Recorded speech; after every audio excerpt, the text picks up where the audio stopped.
ಶಿಕ್ಷಣ ಸಚಿವ ಧರ್ಮೇಂದರ್ ಪ್ರಧಾನ್ ಅವರು ಭಾರತಕ್ಕೆ ನೆದರ್ಲ್ಯಾಂಡ್ ರಾಯಭಾರಿಯಾಗಿರುವ ಮಾರಿಸಾ ಗೆರಾರ್ಡ್ಸ್ ಅವರನ್ನು ನಿನ್ನೆ ದೆಹಲಿಯಲ್ಲಿ ಭೇಟಿ ಮಾಡಿ ಉನ್ನತ ಶಿಕ್ಷಣ ಮತ್ತು ಸಂಶೋಧನಾ ಕ್ಷೇತ್ರದಲ್ಲಿ ದ್ವಿಪಕ್ಷೀಯ ಸಹಕಾರವನ್ನು ವಿಸ್ತರಿಸುವ ಕುರಿತು ಮಹತ್ವದ ಚರ್ಚೆ ನಡೆಸಿದರು.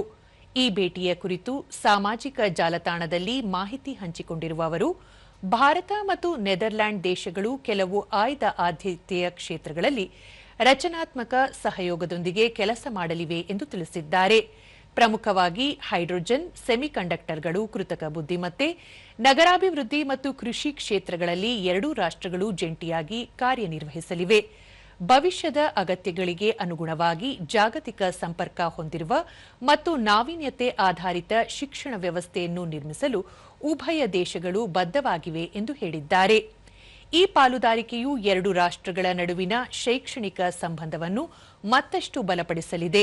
ಜಾಗತಿಕ ಮಟ್ಟದ ಸವಾಲುಗಳನ್ನು ಎದುರಿಸಲು ಮತ್ತು ಸಂಶೋಧನಾ ಕ್ಷೇತ್ರದಲ್ಲಿ ಹೊಸ ಮೈಲಿಗಲ್ಲು ಸ್ಥಾಪಿಸಲು ಈ ಸಹಕಾರವು ಪೂರಕವಾಗಲಿದೆ ಎಂದು ವಿಶ್ವಾಸ ವ್ಯಕ್ತಪಡಿಸಿದ್ದಾರೆ.